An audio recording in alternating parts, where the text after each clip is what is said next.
What is up guys, Jimmy here and welcome to another Lots of Games video.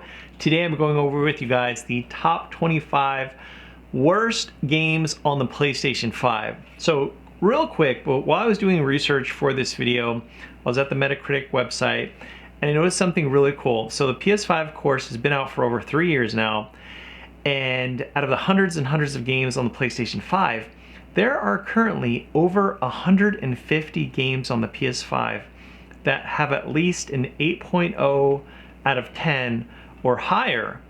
And so I was just thinking, you have well over 100 games that have at least an 8 out of 10 on the PS5. That's pretty cool. I think that's pretty great. And unfortunately, we're not going over the cream of the crop or the best of the best on the PlayStation 5. We are going, in fact, over the 25 worst games on the PS5. If you like these types of videos, guys, hit that thumbs up button so I can know to make more. Let's go ahead and get started.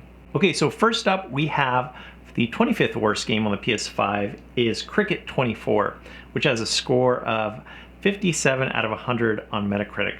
There's a lot of great sports games on the PS5. Unfortunately, this is not one of them. In at 24, we have Blood Bowl 3, which has a 56 out of 100. This is definitely one I heard about. This is a series that's been around for a really long time. I got scored not very well at all, whether it's on the PS5 or on Steam or whatever platforms it was on.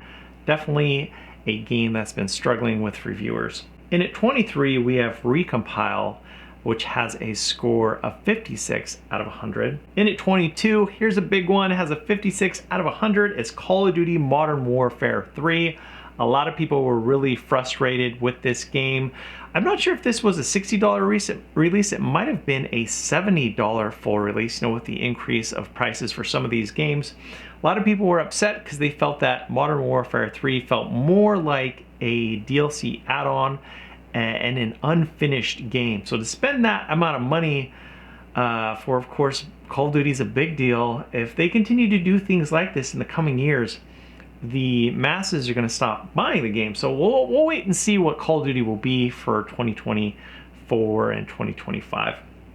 In at 21, we have Necr Mundo Hired Gun, which also has a score of 56 out of 100. I was looking at, the art for this game. You're looking at the cover art, like, that looks pretty good, but apparently not very good. Have you guys played this one? Let me know in the comment section below. In at 20, we have Gangs of Sherwood, which has a score of 56 out of 100. In at 19, we have MX versus ATV Legends, 55 out of 100. In at 18, we have the GTA The Definitive Trilogy, which has a score of 54 out of 100. This was such a huge letdown for millions of people. This of course was sold by millions of people, whether it was on the PC, I think it was on the PC, but the Xbox Series, PlayStation 5, people were so excited for the GTA Definitive. It's so great or so awful. It says the Definitive Trilogy. You think what you're getting is this collection, this series that sold tens and tens of millions of copies, and this is the definitive way to play it, which unfortunately is really, really such a lie or really not true. But scored very poorly. Gamers were very upset. We'll have to wait and see how the next installment of GTA is. A lot of people are super excited for GTA 6. This Definitive Trilogy, it really was not very good. In at 17, we have Werewolf the Apocalypse Earthbound, which also has a 54 out of 100. In at 16, we have In Nightmare. I've not played this one, don't know too much about it, but it has a score of 53 out of 100. In at 15, we have another sports title, Tennis on Court, which also has a score of 53 out of 100. I do like occasional tennis games. I really enjoyed the Virtua Tennis games by Sega. Well, there's like on the Xbox 360, I really enjoyed. Kind of missed that series. In at 14, we have Custom Mech Wars. It has a score of 53 out of 100. The next one is in at 13 as a 51 out of 100. The next one actually was a big letdown for a lot of people. I'm not sure if I'm pronouncing it right, but it's Balan wonderful. Balin Wonderful.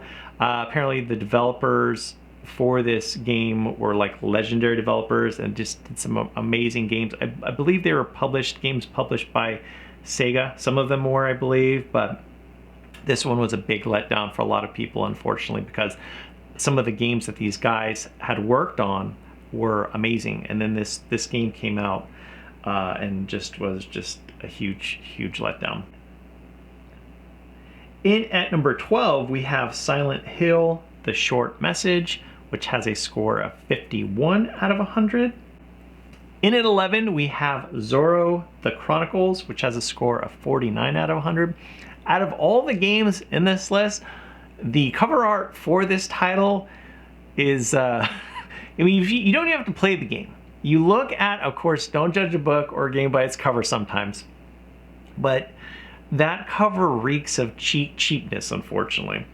In at number 10, we're already at the 10 worst PS5 games. We have Hellboy Web of Word, which has a score of 47 out of 100. This was a bummer because I was looking at some of the gameplay for it, and visually, for this newest installment game, Hellboy, I love that look. It looks pretty fantastic. Check out the gameplay when you get a chance, or some reviews for this. It looks good, but unfortunately, it was, did not deliver as far as gameplay and just a complete package. It was not a complete package, and a 47 out of 100, that's really low, obviously. In number 9, we have Lego Brawl, which has a 46 out of 100. There's been some Lego games in the past that have scored very highly, and this was not one of them. In at number 8, we have a game I believe was published by Namco Bandai, and Jujutsu Kaisen Cursed Clash, which has a 45 out of 100. This is a battle arena game. I was looking at some of the gameplay.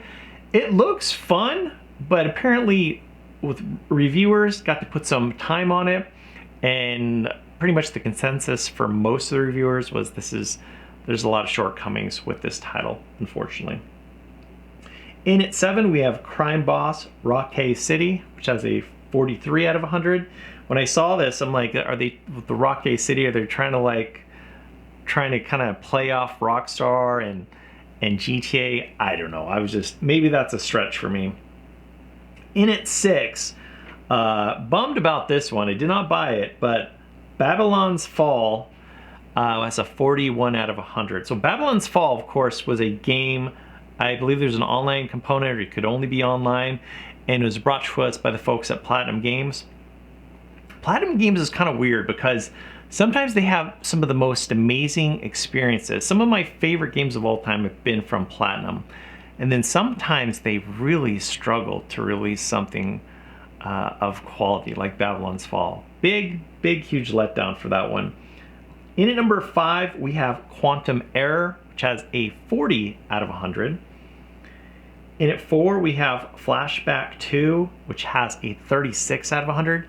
This was rough because decades ago, the original Flashback was, of course, released on the PC, I think the Sega Genesis. And that game, when the first Flashback game was released, it got Game of the Months, and it was in contention for Game of the Year. And so the sequel, decades later, did not fare well at all. In at 3, we have eFootball 2022, which has a 34 out of 100. In at number 2, we have Lord of the Rings Gollum, which has a 33 out of 100. And this is crazy, of course, because some of the Middle-earth games, those two Middle-earth games like Shadow of Mordor and Shadow of War, those games scored very highly. So people are like, oh, Gollum game, this should be interesting. It was not interesting. It was a huge letdown. So Gollum did not do so well. And so for the worst game on the PlayStation 5, we have Skull Island: The Rise of Kong, which has a 25 out of 100. A lot of people did reviews on this. For the PS5, I only saw really one reviewer specifically played on the PlayStation 5.